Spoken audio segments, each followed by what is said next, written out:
திரு உதயநிதி ஸ்டாலினுக்கு இணையா தகுதியா ஒருத்தர் கூட இந்த திமுக அமைச்சரவையில் இல்ல, ஒருத்தர் கூட திமுக எம்எல்ஏக்கள் இல்ல சொல்லணும். பிறப்பின் அடிப்படையில் குலக்கல்வி கூட சொல்றீங்க. பிறப்பின் அடிப்படையில் தான் இடஒதுக்கீடு இருக்குது. உதயநிதி ஸ்டாலின் மட்டும் இல்ல, 80 நிதிக்கு நான் துணை நிற்பேன் எப்படி சொல்றாங்க ஒருத்தர். உதயநிதி ஸ்டாலின் என்ன சொன்னார்? நான் தொண்டராக இருப்பதுதான் என் பெருமை, நான் ஆக்டிவ் பாலிடிக்ஸ்க்கு வரல, நான் வந்து எம்எல்ஏ ஆகணும், எம்பி ஆகணும், மந்திரி ஆகணும் என்னோட நோக்கம் இல்ல சொல்லி இருக்கிறாரு. மன்னர் ஆட்சின்னு சொல்றாரு. எந்த அடிப்படையில் குலக்கல்வின்னு எதை எதிர்க்கிறீங்க? குலக்கல்வி நீங்க விடுதலை சிறுத்தைகள்ல இருந்து திமுக இருந்து எல்லாரும் எதை எதிர்க்கிறீங்க? ஒருவர் மேல மேல அடுத்தடுத்து வரக்கூடியதானே சொல்றீங்க. அப்ப அவங்க என்ன வந்திருக்கு? திரு உதயநிதி ஸ்டாலினுக்கு இணையா தகுதியா ஒருத்தர் கூட இந்த திமுக அமைச்சரவையில் இல்ல, ஒருத்தர் கூட திமுக எம்எல்ஏக்கள் இல்ல சொல்லணும். அவங்க வைக்கக்கூடிய வாதம் என்னவா இருக்குனாக்கா, மக்கள் ஓட்டு போட்டு தான் தேர்ந்தெடுக்கிறாங்க.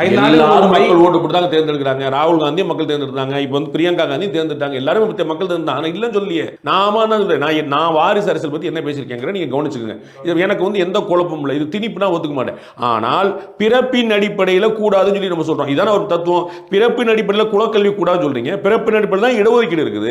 பிறப்பின் அடிப்படையில் தான் இது வருது. நம்ம என்ன சொல்றாங்க? உதயநிதி ஸ்டாலின் மட்டும் இல்ல, 80 நிதிக்கு நான் துணை நிற்பேன் எப்படி சொல்றாங்க ஒருத்தர். திரு ஸ்டாலின் அவர்களை இனி ஒரு நாள் நீங்க வாரிசுன்னு சொல்ல முடியாது. ஏன்னா அவர் கிட்டத்தட்ட ஒரு 40-45 வருஷம் இருந்து பாடுபட்டு அடி வாங்கி ஜெயிலுக்கு போய் போராட்டம் பண்ணி எம்எல்ஏ ஆகி தோத்து ஜெயிச்சு எல்லா அரசியல்ல ஒருத்தர் என்ன ஒரு சாமான் என்ன செய்யணும் அத்தையும் பார்த்துட்டார். அப்ப அவர் நீங்க வெறும் வாரிசுன்னு சொல்ல முடியாது. உங்களுக்கு புரியுங்களா? ஆனா முதல் முறை எம்எல்ஏ ஆன ஒருத்தர் முதல் முறை மந்திரி ஆகி முதல் முறை துணை முதலமைச்சர் ஆகிறார் அப்படின்னா என்னன்னு கேட்பாங்களே, அவருடைய செயல்பாட்டை பார்த்தீங்களான்னு கேட்பாங்களே. இதுதான் கேள்வி எழுப்புறாங்க. அதையும் விட்டுருங்க. இன்ப நிதி முதலமைச்சர் ஆகிறதுக்கு நான் துணை நிற்பேன் சொல்லி சொல்றாங்க. அப்ப என்ன கணக்கு? அப்ப இதுதானே சொல்றாங்க. நீங்க குலக்கல்வின்னு எதற்காக எதிர்த்தீங்களோ அதுதானே பண்ணிட்டு இருக்காங்க. ஒருத்தர் வந்துட்டாரு, கலைஞருடைய மகன்கனால நம்ம ஸ்டாலினை காலி பண்ண வேண்டியதில்லை, ஸ்டாலினுடைய மகன்கனால உதயநிதி புறந்தள்ள வேண்டியதில்லை. நான் புரிஞ்சுக்கிறேன். திருநெல்வேலி மாநாடு உங்களுக்கு கேள்வி பார்த்துக்க நீங்க பார்த்துருக்க மாட்டீங்க. திருநெல்வேலி மாநாடு, திருப்புனை மாநாடு, எல்லாரும் அவருக்கு பதவி கொடுக்க போறாங்க. யாருக்கு? ஸ்டாலினுக்கு பதவி கொடுக்க போறாங்க. ஒண்ணுமே இல்லை, திரும்பி வந்துருங்கன்னு வந்துட்டாரு. ஒரு அறிவிப்பும் கொடுக்கல. அப்ப பல சந்தர்ப்பங்களில் எப்ப நீங்க வந்து ஸ்டாலினுக்கு பதவி கொடுப்பீங்கன்னு எதிர்பார்ப்பு எழுதுனால கொடுக்கல. புரியுங்களா? நிதானம் எல்லோரும் ஏற்கக்கூடிய ஒரு தன்மைக்கு வந்து கொடுத்தாரு. ஆனா திரு உதயநிதிக்கு அப்படி நடக்கல. அதான விமர்சனம் வைக்கிறாங்க. எல்லா கட்சியும் என்ன விமர்சனம் வைக்கிறாங்க. அப்ப அதை தான் ஒரிஜினலா பேசுறாரு. அது நேரடியாக கூப்பிடல. ஒரு கூட்டணி இருக்கிறனால நேரடியாக சொல்ல, திமுகன்னு சொல்லல, உதயநிதினு சொல்ல, எதையுமே சொல்ல.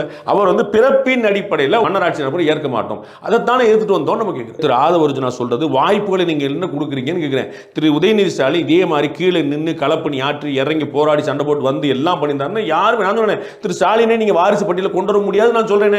அவருக்குமே எதிர்ப்பு இருந்துச்சா இல்லையா? குடும்பத்துக்குள்ளேயும் வெளியில இருந்துச்சா இல்லையா? திரு வீரபாண்டிய வர்மா அவர்கள் எதிர்த்ததை நான் கண்ணால பார்த்திருக்கேன், நான் பார்த்திருக்கேன், ஐ விட்னஸ். புரியுங்களா?